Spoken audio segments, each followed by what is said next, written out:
നമ്മൾ ഇന്ന് ഡിസ്കസ് ചെയ്യാൻ പോകുന്ന concept goals of artificial intelligence ആണ്. എന്തൊക്കെയാണ് ആർട്ടിഫിഷ്യൽ ഇൻ്റലിജൻസിൻ്റെ മെയിൻ ഗോൾസ് എന്നാണ് ഇവിടെ ഡിസ്കസ് ചെയ്യാൻ പോകുന്നത്. ബിഫോർ ദാറ്റ് നമ്മൾ കഴിഞ്ഞ ക്ലാസ്സിൽ ഇൻട്രൊഡക്ഷൻ എടുത്തിരുന്നു, ആർട്ടിഫിഷ്യൽ ഇൻ്റലിജൻസിനെ കുറിച്ചൊക്കെ പറഞ്ഞിരുന്നു. കുറേ എക്സാമ്പിൾസൊക്കെ വെച്ച് ഞാൻ ഇങ്ങനെ എക്സ്പ്ലെയിൻ ചെയ്ത് തന്നിരുന്നു. സോ അവിടെ നമ്മൾ എന്താണ് ആർട്ടിഫിഷ്യൽ ഇൻ്റലിജൻസ് എന്നൊക്കെ നമ്മൾ ഡിസ്കസ് ചെയ്തിരുന്നു.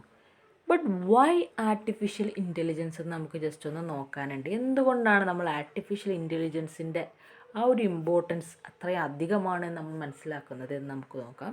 Y artificial intelligence?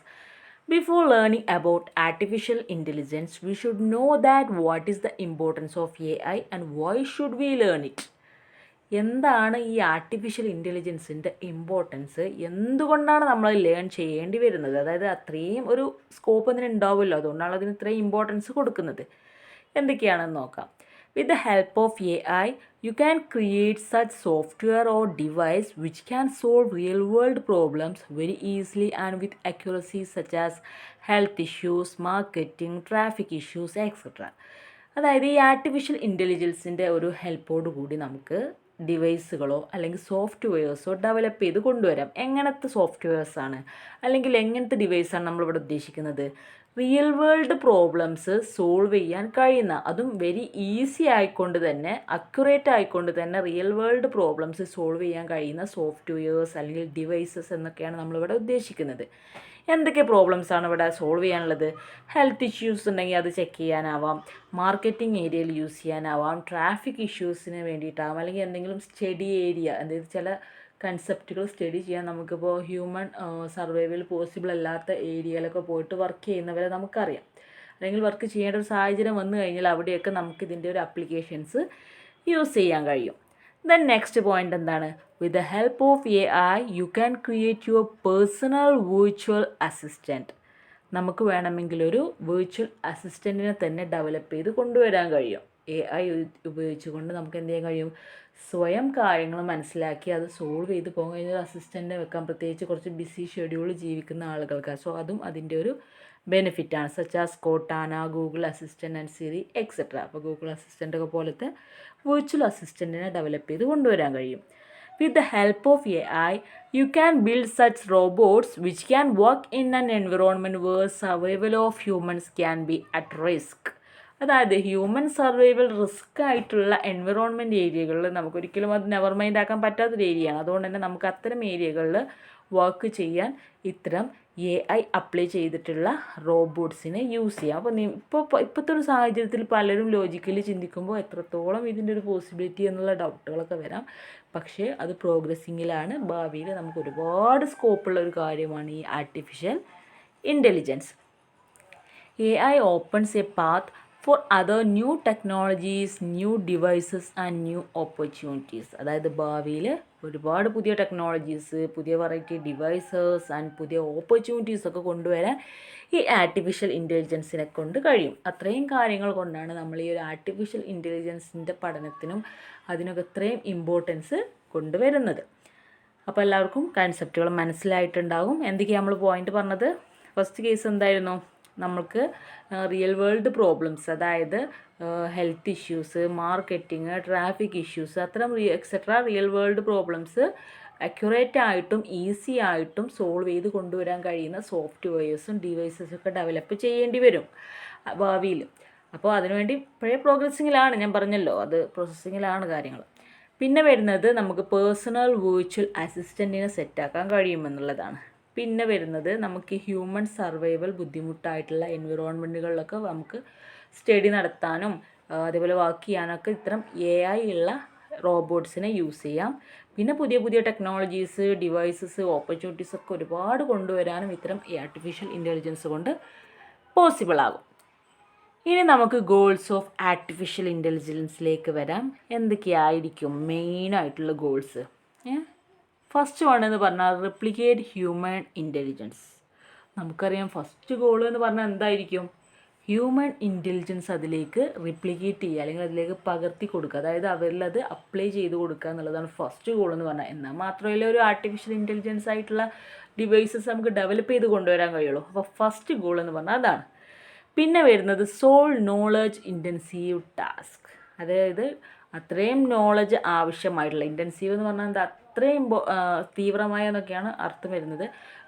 Knowledge intensive അത്രയും നോളജ് ആവശ്യമായിട്ടുള്ള ടാസ്കുകൾ. അതായത് ഇപ്പോൾ നമ്മൾ നോർമൽ ഇപ്പോൾ ഒരു സിസ്റ്റം വെച്ച് ചെയ്യുന്നതിനപ്പുറം നമുക്ക് എന്ത് ചെയ്യാൻ കഴിയും, ടാസ്കുകൾ പെർഫോം ചെയ്യിക്കാനൊക്കെ ഈ ഒരു ആർട്ടിഫിഷ്യൽ ഇൻ്റലിജൻസ് കൊണ്ട് കഴിയണം. അതാണ് next goal. And intelligent connection of perception and action. പിന്നെ വരുന്നത് എന്താണ്, എന്ത് കാര്യത്തെക്കുറിച്ച് നമുക്കൊരു പെർസെപ്ഷൻ ഉണ്ടായിരിക്കും, അതിനനുസരിച്ചുള്ളൊരു ആക്ഷൻ ഉണ്ടായിരിക്കും. സോ അതൊക്കെ ഒരു ഇൻ്റലിജൻ്റ് ആയിട്ടുള്ള ഒരു കണക്ഷൻ കൊണ്ടുവരാനും ഈ ഒരു ആർട്ടിഫിഷ്യൽ ഇൻ്റലിജൻസ് കൊണ്ട് കഴിയും. അതായത് ഇപ്പോൾ റോബോട്ട് യൂസ് ചെയ്തുകൊണ്ട് മാത്രം കാര്യമില്ലല്ലോ, അതിനകത്തുള്ള പെർസെപ്ഷനും ആക്ഷനൊക്കെ തമ്മിൽ കണക്റ്റഡ് ആയിരിക്കണം, പ്രത്യേകിച്ച് ലോജിക്കലി ആൻഡ് ഇൻ്റലിജൻ്റ്ലി. ഓക്കെ. പിന്നെ വരുന്നത് building A machine which can perform task that require human intelligence such as proving A theorem. അതായത് ഇപ്പോൾ നമുക്ക് മാത്സിൽ അല്ലെങ്കിൽ ഫിസിക്സിലൊക്കെ തിയറംസ് പ്രൂവ് ചെയ്യാനൊക്കെ ഉണ്ടാവും. സോ അത്തരം ടാസ്കുകളൊക്കെ ചെയ്യാൻ ഒരു സിസ്റ്റം അല്ലെങ്കിൽ സോഫ്റ്റ്വെയർ ഒക്കെ പോസിബിൾ ആവുക. അത്തരം കാര്യങ്ങളും നമുക്ക് എന്ത് ചെയ്യാൻ കഴിയും, ഇത്തരം AI യൂസ് ചെയ്തിട്ട് ചെയ്യാൻ കഴിയും. പിന്നെ ചെസ്സ് പ്ലേയിങ്. അതായത് ഇപ്പോൾ നമ്മളിപ്പോൾ, എനിക്കിപ്പോൾ ചെസ്സിനോട് ഭയങ്കര ഇൻട്രസ്റ്റഡ് ആയിട്ടുള്ള ആളാണ് ഞാൻ. പക്ഷേ നമ്മൾ ഭയങ്കര ബോറിംഗ് ഒക്കെ ആയിരിക്കും, ഓപ്പോസിറ്റ് ആൾക്കാർ ആരും വന്നിരിക്കില്ല ആസ് എ ഹ്യൂമൻസ്. സോ നമുക്ക് അവിടെ ഒരു റോബോട്ടിനെ യൂസ് ചെയ്താൽ നമുക്ക് എത്ര ടൈം വേണമെങ്കിലും, അതായത് ഇപ്പോൾ നമ്മൾ ഈ ഫിലിമിലൊക്കെ കാണാറില്ലേ, കുറച്ച് പ്രായമായ കുറച്ച് ക്യാഷൊക്കെ ഉള്ള ആളുകൾ, അവർ എപ്പോഴും ഇങ്ങനെ ചെസ്സ് കളിക്കണം. അപ്പോൾ ഇങ്ങനെ ദിലീപിൻ്റെ ഒരു മൂവിയിലൊക്കെ ഉണ്ടല്ലോ, ഓരോരുത്തരെ നിർബന്ധിച്ച് കൊണ്ടുവന്നിരുത്തും. സോ അവിടെ അപ്പുറത്തൊരു റോബോട്ടാണെങ്കിൽ ബാക്കിയുള്ളവരെ റിസ്ക്കി ആയിട്ട് യൂസ് ചെയ്യേണ്ട ആവശ്യമില്ല. അപ്പോൾ അതെന്നൊക്കെ പറഞ്ഞാൽ സിമ്പിളായിട്ടുള്ളൊരു കാര്യമാണ് എന്ന് കരുതും നമ്മൾ. പക്ഷെ അവിടെയും ഭാവിയിൽ ഇപ്പോൾ മൊബൈൽ ഫോൺ നമ്മൾ പണ്ടൊക്കെ എഴുതും ജസ്റ്റ് കോൾ ചെയ്യാൻ മാത്രം പോരെ ഫോൺ എന്നൊക്കെ നമ്മൾ ചിന്തിച്ചിരുന്നവരാണ് നമ്മൾ. ഇന്ന സ്ഥാനത്ത് 24 hours ഉറങ്ങുമ്പോൾ വരെ അടുത്ത് വെക്കുന്നവരാണ് നമ്മൾ.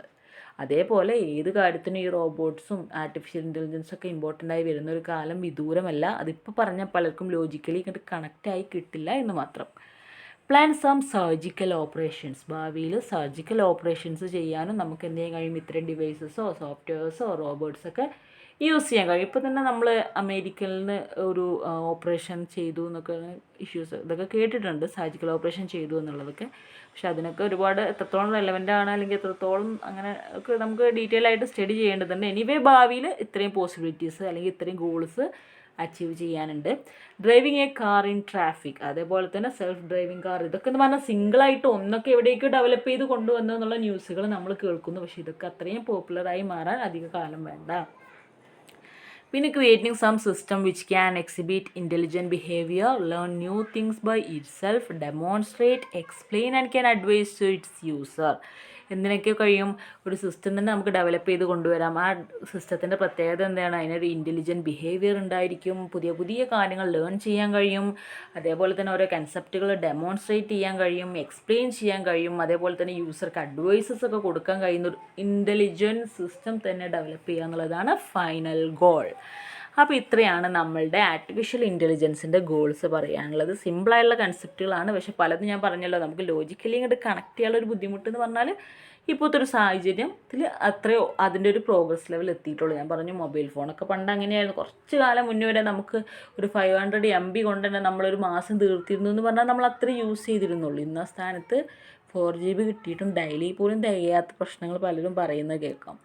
അപ്പോൾ അതേപോലെ ഇതും നമുക്കിപ്പോൾ പലപ്പോഴും ലോജിക്കലി കണക്റ്റ് ആയില്ല എങ്കിലും ഇതൊക്കെ ഭാവിയിൽ പോസിബിലിറ്റീസ് അല്ലെങ്കിൽ ഇതിൻ്റെ ഗോൾസ് ആയിട്ട് തന്നെ വരാനുള്ള കാര്യങ്ങളാണ്. അപ്പോൾ എന്തൊക്കെയായിരുന്നു ഗോൾസ് എന്ന് പറഞ്ഞാൽ, ഹ്യൂമൻ ഇൻ്റലിജൻസ് റിപ്ലിക്കേറ്റ് ചെയ്യും, പിന്നെ നോളജ് ഇൻറ്റൻസീവ് ആയിട്ടുള്ള ടാസ്കുകൾ സോൾവ് ചെയ്യും, പിന്നെ പെർസെപ്ഷനും ആക്ഷനും തമ്മിലൊരു ഇൻ്റലിജൻറ്റ് കണക്ഷൻ കൊണ്ടുവരാൻ കഴിയും, പിന്നെ